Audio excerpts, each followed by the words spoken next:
বিসমিল্লাহির রহমানির রাহিম। দর্শক বন্ধুরা, গ্রিন এগ্রো ফার্ম অ্যান্ড নার্সারির পক্ষ থেকে আমি মোহাম্মদ মিন্টু আপনাদেরকে জানাই আন্তরিক শুভেচ্ছা ও অভিনন্দন। আজকে পেঁপে চাষের উপরে গুরুত্বপূর্ণ কিছু কথা বলবো। তার মধ্যে সবচাইতে গুরুত্বপূর্ণ, যদি আপনি প্রথম পেঁপে চাষি হতে চান এবং পেঁপে চাষ করে সফল হতে চান, সেক্ষেত্রে আপনাকে দুইটি বিষয় সবচাইতে প্রথমে মাথায় রাখতে হবে। তার মধ্যে প্রথমটি হচ্ছে সঠিক জাত নির্বাচন। আমি আবারও বলতেছি, সঠিক জাত নির্বাচন যেহেতু প্রথম, সেক্ষেত্রে আপনাদেরকে অবশ্যই পেঁপে গাছের বাংলাদেশের আবহাওয়ায় রোগবালাই নেই এবং ভাইরাস প্রতিরোধী জাতটি নির্বাচন করা অত্যন্ত গুরুত্বপূর্ণ। এবং দ্বিতীয় যে জিনিসটি আপনাদেরকে জানতে হবে সেটি হচ্ছে আপনার পরিচর্যার ভিতরে রয়েছে আপনার রোগবালাইয়ের আক্রমণ থেকে রক্ষা করার জন্য যে শিডিউল স্প্রে, আমরা বলে থাকি গ্রিন এগ্রোর শিডিউল স্প্রে। দ্বিতীয়ত আপনার সঠিক খাদ্য ব্যবস্থা যদি আপনি রাখতে পারেন, তাহলে কিন্তু আপনার গাছ সর্বোচ্চ পরিমাণ ফলন প্রদান করবে।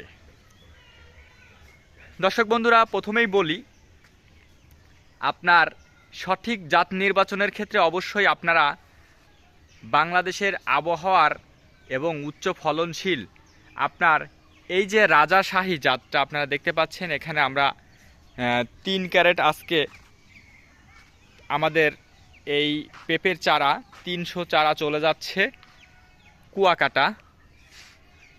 300 চারা চলে যাবে হচ্ছে আপনার সিলেট হবিগঞ্জে এক ভাই পাহাড়ি অঞ্চলে লাগাবে। তিনি 300 চারায় 1 বিঘার জন্য উনি নিচ্ছেন।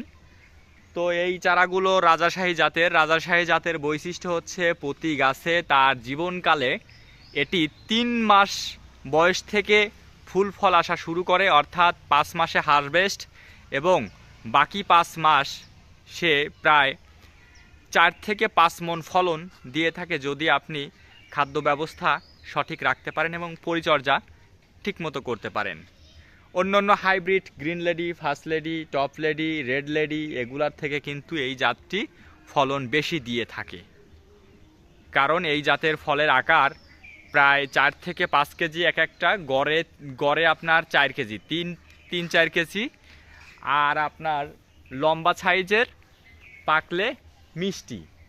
তো সব দিক দিয়ে ভাইরাস প্রতিরোধী পরিচর্যা এবং বাংলাদেশের আবহাওয়ার ক্ষেত্রে যেটা ভালো, আমি মনে করি প্রথম চাষি হিসেবে আপনি অবশ্যই যদি এই রাজাশাহী জাতের গ্রিন এগ্রো ফার্ম অ্যান্ড নার্সারির রাজাশাহী জাতের পেঁপের চারাটি আপনি রোপণ করেন, অবশ্যই ইনশাল্লাহ আপনার প্রজেক্ট কখনোই লস হওয়ার সম্মুখীন হবে না। আর অন্যান্য জাত যদি করেন, আসলে সেটা অত্যন্ত অভিজ্ঞতার বিষয়। যারা 2-3 বছর ধরে অভিজ্ঞ, তারা ভাইরাস আসার আগে যে লক্ষণগুলো প্রকাশ পায় সেগুলো দেখে শিডিউল স্প্রে মেনটেন করতে পারেন। যদি আপনি অন্যান্য চারা রোপণ করেই থাকেন, সেক্ষেত্রে যত দ্রুত সম্ভব গ্রিন এগ্রোর যে শিডিউল স্প্রে এইটা মেনটেন করেন, 100% আপনার চারাগুলো আপনি হাইব্রিড হোক আর যে জাতেরই হোক, সেটা কিন্তু আপনি প্রোটেক্ট করতে পারবেন।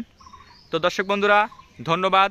এখন এই সিজনে যারা পেঁপে চারা নিচ্ছেন, তারা কিন্তু পেঁপে পাকাবেন এবং কাঁচা পাকা দুইটাই বিক্রি করা যাবে, দামও বেশি পাবেন। এই সিজনে পেঁপে চাষ করা যায় সারা বছরই। ধন্যবাদ, আসসালামু আলাইকুম।